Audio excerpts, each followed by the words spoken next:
It was 2020. I opened up a blank book and I was told by my fellow friends and self-improvement creators that, you know what, write down whatever you feel, however you're feeling inside. The best way to express it is within a journal.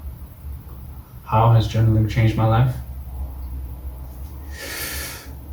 It changed my life for the better. I'm not gonna lie. So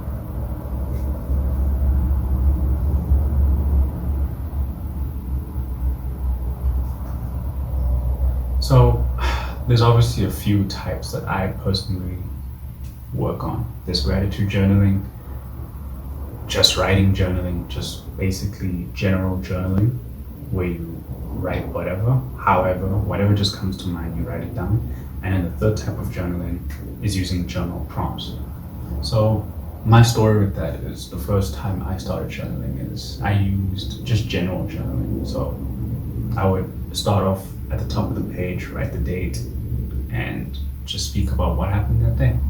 I think that as an entry level for people to start off, I think that's the best way to basically get in tune with whatever's going on in your mind. I think journaling is also very important for us overthinkers and not technically ADHD people, but it does give us a sense of focus, a sense of clarity, a sense of direction as to how we're feeling, because every day tends to be like a crazy journey that sometimes we don't even know where to start, or sometimes whenever we're feeling mad or angry, we never know where it comes from. And people would always tell us like, bro, just start from the start. And I'm like, well, what do you mean the start? I don't even know what you're talking about. So journaling definitely gave me like a sense of direction. I also feel like general journaling has given me a different way of thinking. Now I'm able to ask myself open-ended questions. Why am I feeling this way? Who made me feel this way? Where did it come from? What made me start acting this way? If I'm talking about childhood. So for example, if let's say a traumatic event happened in your childhood, and from that moment onwards, you start to react to specific situations because of that one instance. For example, let's say you get cheated on by a girl, for example, or in your relationships. And from that point onwards, you tell yourself, okay, I'm not gonna love. I'm not gonna open up my emotions anymore. I'm just gonna be bottled up and closed up and just keep it to myself.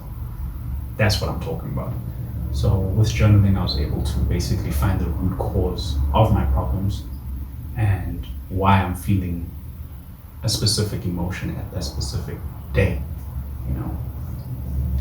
It definitely goes deep, and obviously there's shadow work, and I feel like shadow work has to do with more journal prompts, because that's where you ask yourself open-ended questions and you basically get to the root of certain events that happen in your life. And shadow work definitely has a strong impact on your life in so many ways.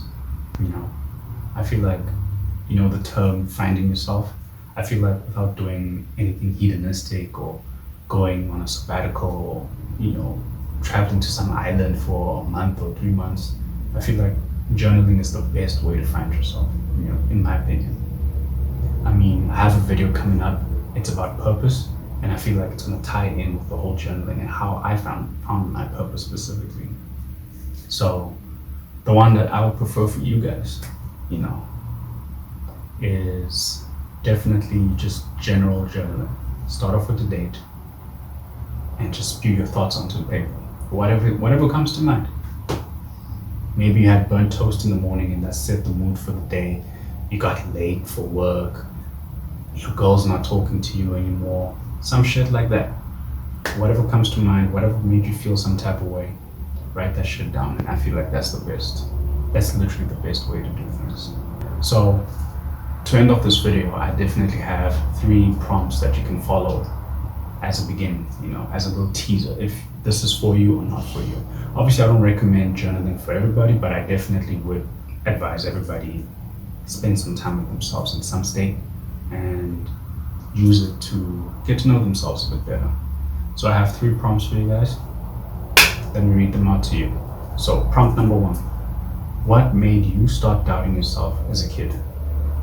So how to answer that question, just basically go back to your childhood and find out what was the pinnacle moment that sort of started shifting your mentality.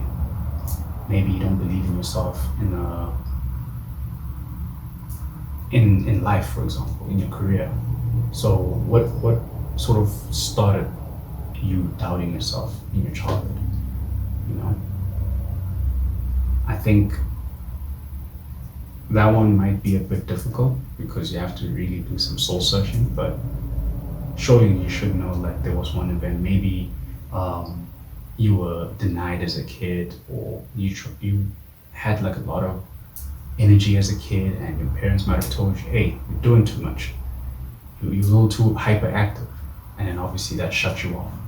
So whatever that means to you, write it down. That's the first one. Second one, who was the first person who made you feel insecure? That might be family, friends, whoever it might be. Think about it that way. Like, who was the first person that made you feel some type of way? Who made you feel aware of something that you're insecure about? Maybe it's your height. You know, I remember once upon a time on Instagram, someone was like, hey dog, you got a big ass forehead. And I was like, oh bro, my forehead ain't that big. And it was a slight insecurity, but I got used to it. It is what it is, you know. So the person who sort of solidified that whatever insecurity you have, who was that person and why did they make you feel that way, you know? Third reason, what is something your younger self would be surprised about you right now, you know? I feel like sometimes we also take ourselves for granted. Sometimes we set like mini promises or mini goals, and we don't actually take the time to look back and be like, I actually did achieve that. So whatever you had, whatever, maybe it's a personality shift, maybe it's something specific, like you graduated, or you got your first car, you got your own apartment. What is something your younger self would be proud of you right now? I'll copy these and put them in the description, and probably in the pinned comment or something, but those are the 3 journal prompts. How did I do? I hope you guys enjoyed the video. Like, comment, subscribe. Stay tuned for more. Peace.